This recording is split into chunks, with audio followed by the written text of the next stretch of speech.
a priority for productivity and well-being. Tapi mungkin yang perlu dicerahkan kembali terlebih dahulu kepada masyarakat, kepada sahabat Sonora, pemirsa kita adalah definisi well-being ini dan kaitannya dengan kalau kita bicara kesejahteraan karyawan, para pekerja di lingkungan kerja itu seperti apa, Mbak? Jadi sebenarnya untuk well-being-nya dulu ya Mas ya. Mm-mm. Definisi well-being ini kan sebenarnya kondisi kesejahteraan ataupun kondisi sejahtera di mana individu ini ingin memenuhi kesejahteraan tersebut, ingin memuaskan atau ingin apa ya? em, ingin memenuhi atau memuaskan basic needs-nya. Nah, yang seperti kita ketahui, kalau kita mengacu pada apa namanya teori Maslow, nah Mm-mm. ini juga saya yakin teman-teman mungkin nggak hanya orang-orang psikologi aja yang tahu teori Maslow, mungkin teori dari ilmu ekonomi, ilmu politik, hukum ini juga udah mungkin familiar sedikit-sedikit gitu teori Maslow. Nah, basic needs-nya teori Maslow ini kan berarti essential people needs gitu untuk physical survival. Berarti kan ada food, ada minum gitu kan, sleep, terus apa lagi? Pakaian, tempat tinggal ataupun Mm-mm. udara ini yang uh, setiap hari kita hirup gitu kan.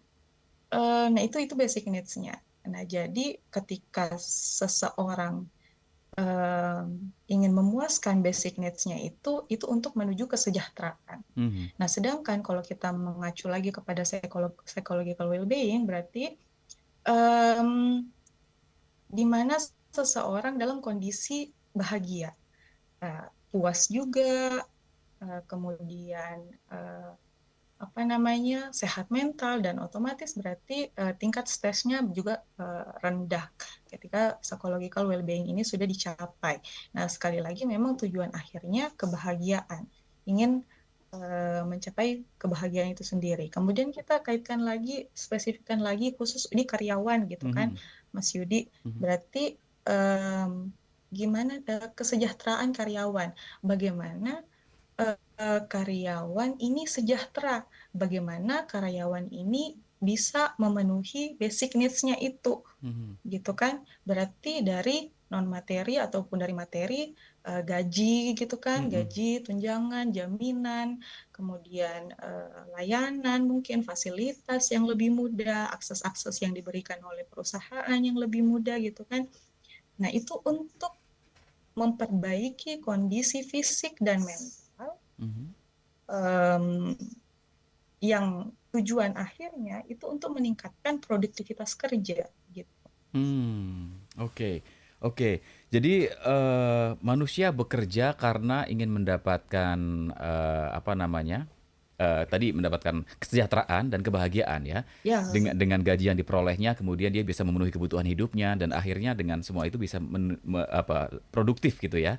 Lebih sejahtera kan lebih produktif gitu Mbak Azima. Tapi pada faktanya gitu banyak orang yang kemudian mendapatkan beban pekerjaan yang justru kesejahteraan dan kebahagiaan itu sepertinya sulit dari kata jauh dari kata terpenuhi karena justru mungkin secara gaji, secara materi gitu ya, mendapatkan setiap bulannya sebagai tapi juga ada kesejahteraan mental yang kemudian eh, apa namanya kurang terpenuhi karena tekanan pekerjaan, kemudian juga beban yang diterima yang harus dijalankan yang kadang-kadang membuat orang itu menjadi tidak sehat mentalnya atau terganggu mentalnya, ada yang depresi, ada yang sampai kemudian sangat stres gitu ya. Ini bagaimana, Mbak? Seperti ada yang paradoks ya yang berlawanan di sini.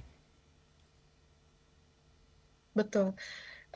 Jadi saya coba ikaitkan lagi ke apa ya Mas, lingkungan kerja. Di mana Mhm. kan memang kayaknya kita ini manusia hidup dari bangun pagi sampai tidur lagi itu kayaknya di lingkungan kerja terus gitu. Azima kayaknya kalau di rumah juga kayaknya di lingkungan kerja sama aja gitu, ngerjain laporan gitu kan. Mungkin scoring apa namanya hasil tes. Mhm. Kayaknya eh, eh, pemikirannya tuh pekerjaan terus gitu kan, padahal udah di rumah nih, Mhm. masih aja bawa pulang pekerjaan di rumah. Jadi kan, kayak bangun pagi terus tidur lagi, kayaknya pekerjaan terus nih yang dipikirkan gitu kan. Jadi memang, mau pejabatnya, mau pimpinannya, mau Mhm. pegawainya, mau karyawannya gitu kan, memang tidak, apa ya Mas, memang, selain selain apa namanya, selain, bahwa lingkungan kerja ini untuk bisa memenuhi ataupun terpenuhinya basic needs kita, Mhm.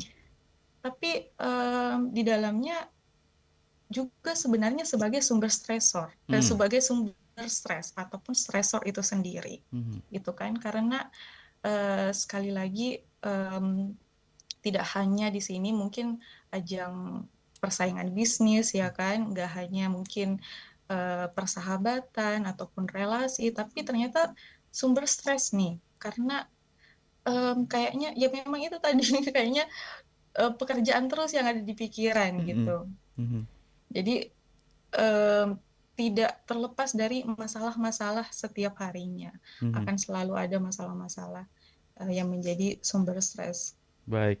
Nah, ini menarik ya sahabat Sonora, tadi disampaikan oleh Mbak Azimah, ada banyak hal yang bisa membuat kita stres di pekerjaan ya, ada kompetisi bisnis, ada juga tantangan terkait survivalitas bisnis kita di era disrupsi ini, kemudian juga mungkin office politik dan juga beban kerja yang lain yang harus diselesaikan gitu tugas dan tanggung jawabnya.